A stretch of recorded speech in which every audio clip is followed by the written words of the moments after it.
Comment ça va tout le monde? Bah écoutez, moi ça va très bien. Je fais cette petite annonce pour vous prévenir qu'il n'y aura rien de choquant dans cette vidéo.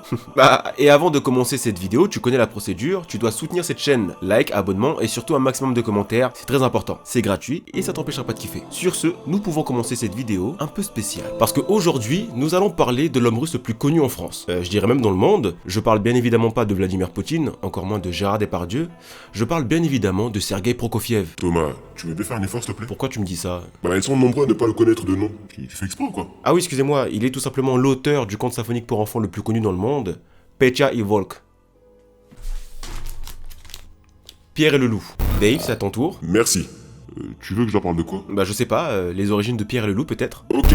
Sergueï écrit et compose Pierre et le loup en 1936. Oh la vache. Et je pensais pas que c'était aussi loin. Attends, mais il est né en quelle année ce Serge là? 1891. Ah oui, du coup, il est vrai ce dicton là, c'est dans les vieux pots qu'on fait qu'on puise la meilleure eau ou je sais pas quoi là. Je peux finir? Oui, pardon. Donc à l'époque, Sergueï écrit Pierre et le loup sous les conseils de Natalia Stat, qui lui suggère d'écrire une œuvre qui permettrait d'initier les enfants à la musique classique. Sergueï rentrait tout juste d'un séjour en France de plus d'une dizaine d'années. D'une dizaine d'années? Mais il foutait quoi en France pendant tout ce temps? Ah, il cherchait la maille, le coquin.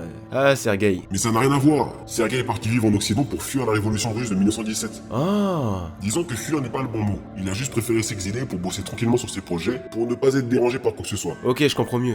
Il commence tout d'abord son séjour aux États-Unis, et là-bas, son talent de pianiste est rapidement reconnu. Excuse-moi, pourquoi tu dis pas que ce sont ses origines qui ont attiré le public? Parce que là, je suis en train de lire un article sur lui et ça dit que... Il est vrai que ce sont ses origines soviétiques qui ont attiré le public. Et ça le faisait chier d'ailleurs. Et en plus, ses œuvres étaient mal comprises, donc ça n'arrangeait pas les choses. C'est pour ça qu'il décide de quitter les États-Unis pour aller s'installer à Paris, où sa musique sera largement mieux accueillie. Ah ouais, comment changer de pays? Bah, vous avez la réponse. Progressivement, Sergueï renoue des liens avec la Russie, qui est désormais une république de l'Union soviétique. Et c'est dans cette même période que notre Sergueï compose son célèbre conte Pierre et le loup. Ou plutôt, le petit Pierre qui n'a pas peur du grand méchant loup. Une variante du chaperon rouge. Tu peux arrêter de dire quand je parle? Sinon fais tout le travail à ma place et... Mais te vexe pas comme ça, je voulais seulement te filer un petit coup de main. C'est ça, ouais. Bah dis merci, petit con. Ouais, c'est ça. Pour écrire son histoire, Sergueï s'inspire des contes folkloriques russes du jeune Ivan Tsavery. C'est de là que lui est venue l'idée de mettre en scène un jeune garçon courageux qui s'allie avec la nature pour vaincre le loup qui menace la forêt. Oh putain de merde, c'est super, on apprend des choses ici, j'aime trop, c'est super. Je vois que t'as envie de parler, bah, prends le relais. Je t'ai pas demandé ton autorisation. Ouais. C'est maintenant à mon tour et nous allons parler audiovisuel. C'est un peu pour ça qu'on est là. Il y a le voisin qui fait les travaux, le fils de... J'espère qu'il vous dérange pas. Bref, on y retourne. J'aime trop faire ça.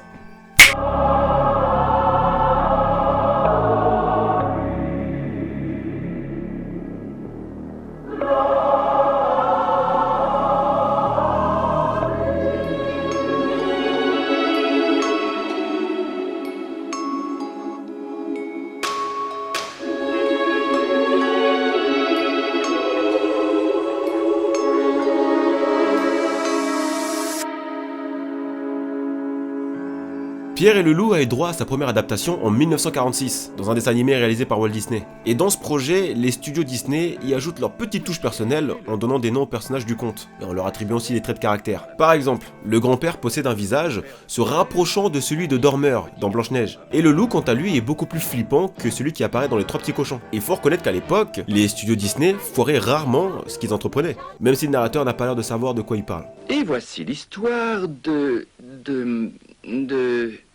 Pierre et le loup. Ils l'ont sûrement appelé au dernier moment. Vous le savez. Peut-être. Et comme dans la plupart des adaptations de Pierre et le loup, on nous présente les instruments de musique qui représentent chacun un personnage du conte. Chaque instrument décrit parfaitement le tempérament et les particularités du personnage. Tu sens que Pierre est un jeune garçon fier et joyeux. L'oiseau, bah, c'est un oiseau. Heureux malgré sa calvitie. Il est bourré d'énergie, hein. Y a rien qu'à voir comment il se déplace. On dirait presque une mouche. On a aussi le canard. Tu sens qu'il est un peu mou. Et notre canard est une femme. Ouais, du nom de Sonia. Et j'aime bien comment ils l'ont introduit, le personnage. Hein. Elle a un peu la dégaine de cette vieille voisine qui fut l'image de la mort incarnée par le loup. Elle va crever. On a le chat, cet animal adorable mais turbulent qui fait plus de vues que moi sur internet. Cet animal que t'as parfois envie de découper en morceaux parce qu'il cumule conneries sur conneries. Et à la maison en plus. Et ce même animal que t'as parfois envie de croquer, de le manger même, parce que tu le trouves trop mignon en fait. Thomas, calme-toi, prends tes comprimés. Ouais, t'as raison. Non mais regardez-le, à peine arrivé il fout déjà la merde. Il veut à tout prix bouffer de l'oiseau quoi, tu vois. Comme si l'oiseau souffrait pas déjà assez avec sa calvitie. Mais bref, c'est un autre débat. On a aussi le personnage du grand-père qui est censé instaurer l'autorité et surtout la peur. Pour vous dire, la désobéissance de Pierre envers son grand-père est vue comme une résistance face au régime totalitaire stalinien. Tout ça pour vous dire que j'ai raison de me méfier de lui. C'est pas s'il a deux doigts de lui en caler 2-3 bonnes dans les dents là au petit Pierre, mais bref. Il s'inquiète pour lui, c'est tout. Et en es-tu certain? Non. J'ai oublié de vous parler des chasseurs, qui sont censés être rassurants quand tu connais pas l'histoire. Surtout que si tu réfléchis un peu, tu dis qu'ils viendront sûrement sauver le petit Pierre des griffes du loup. Et justement, parlons-en du loup. Ah, le loup. Mon préféré.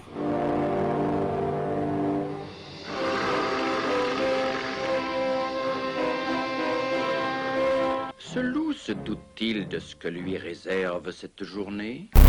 Dans ce dessin animé, on ne tourne pas autour du pot, et c'est ce que j'aime. Dès le début, Pierre s'en va chasser le loup, armé d'un fusil qui ferait à peine du mal à une mouche, mais chut, faut pas lui dire, il le sait pas encore. Bah c'est peut-être pour ça que son grand-père le retient en fait, il l'empêche de faire une grosse bêtise. Et c'est justement à ce moment-là qu'il a failli lui en foutre une bonne. Ah là là, l'autorité grand-parentale. Donc là, le petit Pierre est puni, et il s'imagine en train de foutre une bonne raclée au méchant loup. Mais Pierre ne peut pas rester là sans rien faire. Il trouve un moyen de récupérer le fusil que son grand-père lui avait confisqué. Des fusils, t'en trouves partout en Russie, au coin de la rue, chez le voisin. Et même les animaux s'en servent, hein. Pierre et ses amis s'aventurent dans la forêt, à la recherche du grand méchant loup. Ils le trouvent assez vite d'ailleurs. Je parle du loup là quand je dis ça, parce que c'est le loup qui les trouve les premiers. Et ils vont vite se rendre compte que ce n'est pas aussi simple que ça, que de tuer un grand méchant loup. Surtout avec une équipe de bras cassés qui refuse de coopérer.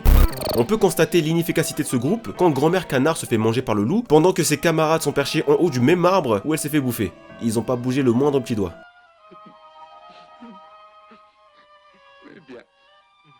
C'est moi où ils ont vite fait leur deuil là, comme s'ils s'y attendaient un petit peu, tu sais, c'est bizarre. On a quand même Sacha, c'est le nom du petit oiseau, qui tente de venger la mémoire de son ami décédé. Ça se gâte. Sacha, sors de là. Sors de là, vite. Ah bah voilà, faut croire que ça n'a servi à rien, il s'est fait bouffer. Ah non, j'ai rien dit, il est sorti au bon moment. Parce qu'en fait tout ça n'était qu'une diversion, pour permettre au petit Pierre et à Yvan le chat à mouvoir leur piège.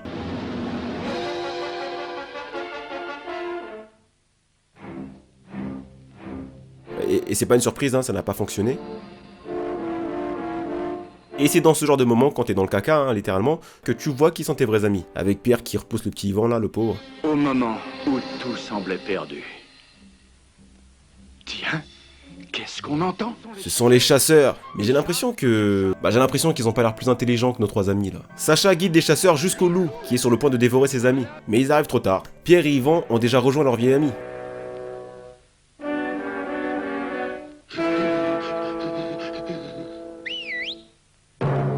Mais non, c'était encore une fin de scénaristique. Pierre et Yvan ont juste mêlé le loup en 2 contre 1 avant d'en faire un hamac. Et c'est comme ça que se termine cette histoire. Tous les gens du village sont heureux. Le loup qui terrorisait le village est mort, oui. Mais il y avait qu'un seul loup dans leur forêt ou quoi là? Parce que si c'était le cas, ils se mettaient tous dessus à plusieurs et... c'était fini quoi. Bon allez, pour finir sur une meilleure note, on apprend que Sonia n'a pas vraiment été dévorée. Cette traîtresse a préféré jouer la morte plutôt que de se battre contre le loup. Bon, en vrai j'aurais fait la même chose. Quelle est la morale de cette histoire? Avec du courage et de la ruse, un enfant peut neutraliser l'objet de toute peur. Est-ce que c'est beau? Pierre et le loup a eu droit à pas mal d'adaptations à l'écran. Des dessins animés comme des prises de vue réelles. Et parfois même les deux. Et quand tu mélanges prise de vue réelle avec de l'animation...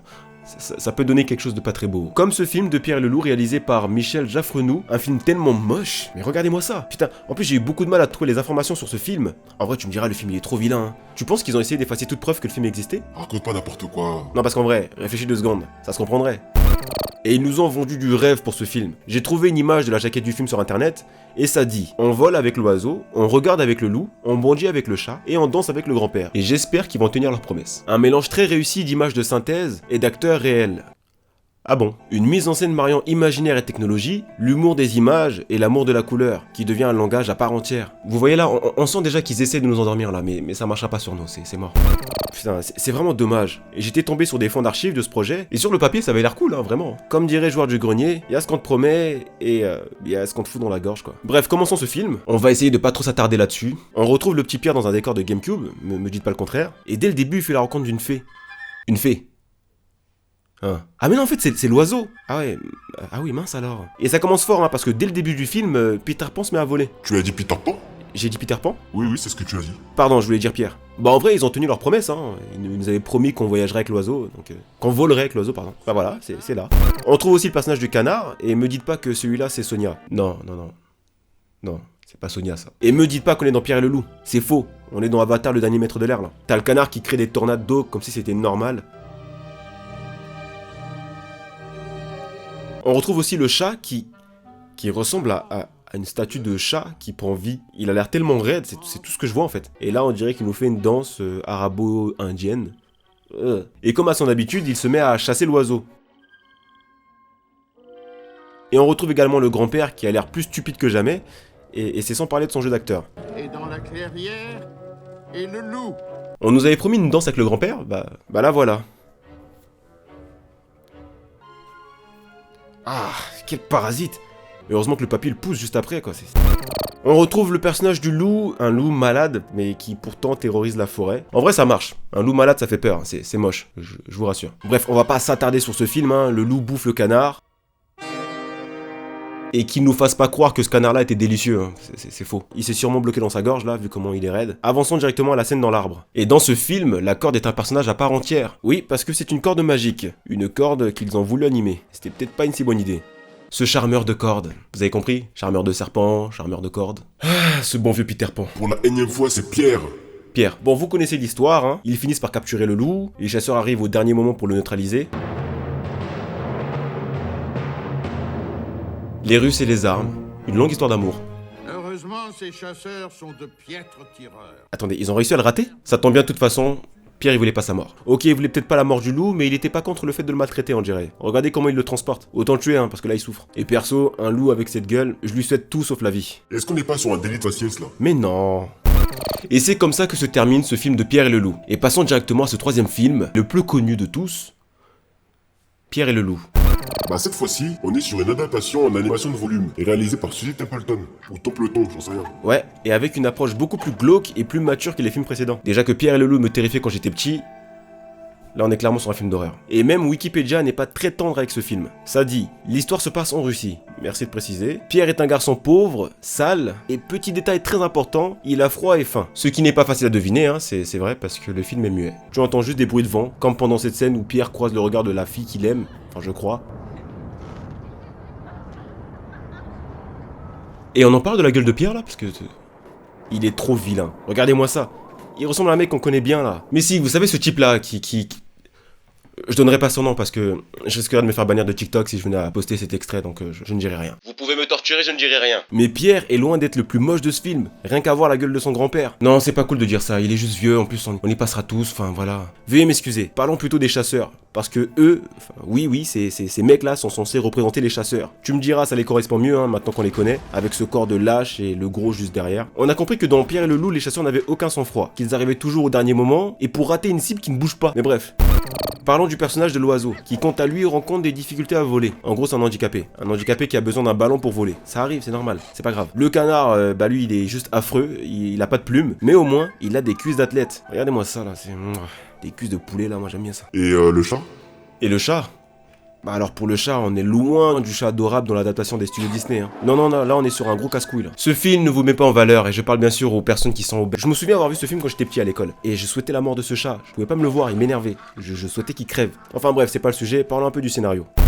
Bon bah on retrouve Pierre et son grand-père qui sont barricadés au milieu de nulle part. Comme à son habitude, Pierre veut à tout prix sortir, mais son grand-père lui rappelle que derrière ces murs, il y a la forêt, et la forêt c'est dangereux. Mais allez, on est gentil, t'as le droit d'aller faire un tour en ville, ça tu peux. Et c'est justement en ville qu'il croise la route de sa target, qui se fait chaleureusement draguer par les beaux gosses du quartier. Et bah dis donc, faudrait qu'il me donne des cours celui-là. Et c'est quand même un quartier étrange, hein, il croise des hommes hyper flippants qui aiment beaucoup les enfants visiblement.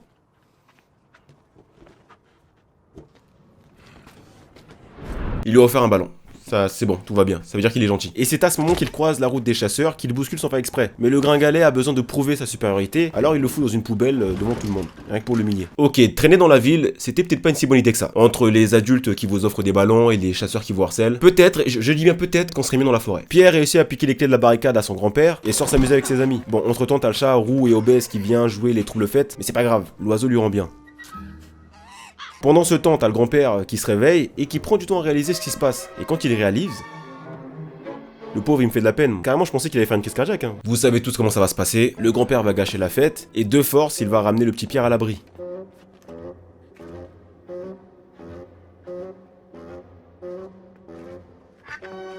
Et c'est l'une des scènes les plus tristes de ce film. On a les meilleurs amis de Pierre, le canard et l'oiseau, qui se retrouvent tout seuls dans la forêt, dans un de ces silences de mort en plus.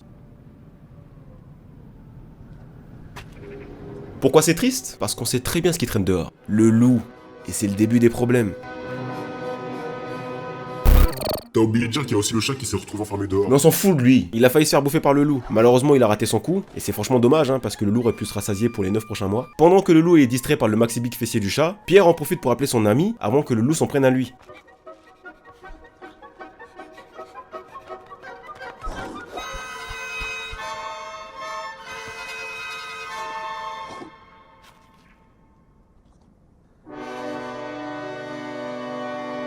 Attention, scène d'émotion.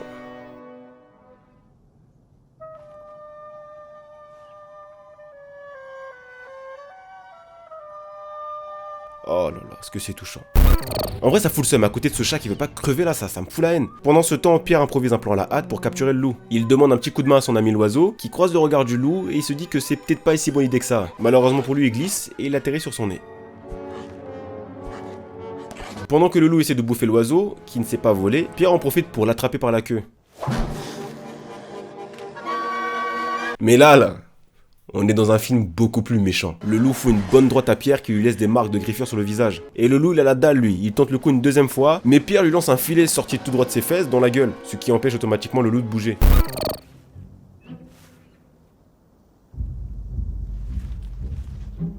Ok, qu'est-ce qu'on fait maintenant? Bah maintenant on va... mais qui va là? Les chasseurs comme par hasard, qui se baladaient pas loin.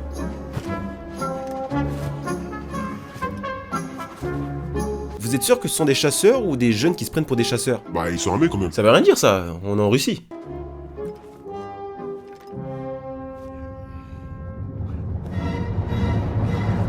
Ah bah bravo, ils l'ont encore loupé. C'est pas grave, le chat a été touché à la place, ça me va.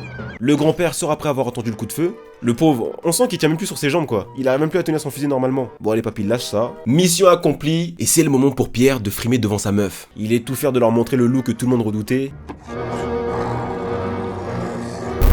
Mais Pierre remarque que quelque chose ne va pas. En regardant autour de lui, Pierre comprend que le loup finirait sûrement paillé. Alors il décide de faire ce que personne n'aurait fait, libérer le loup.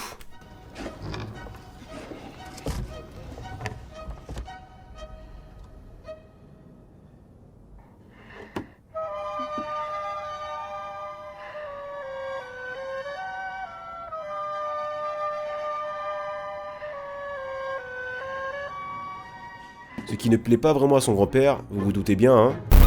Voilà comment se termine ce film de Pierre et le loup. Purée, même le générique il est muet. Et les chasseurs là, comment ils finissent? Les chasseurs? Oh, bah ils finissent dans les filets, humiliés comme Pierre l'a été au début.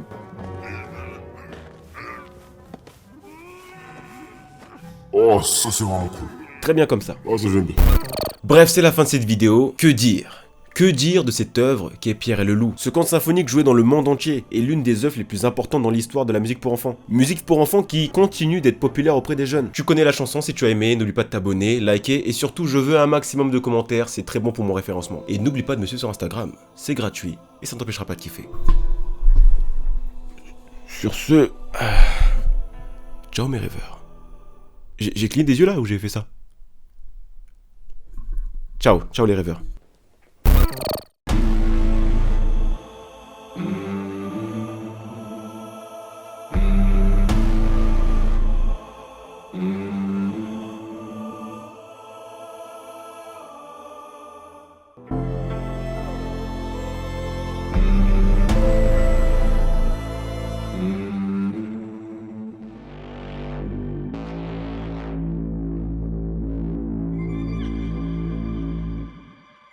Allez, ciao tout le monde.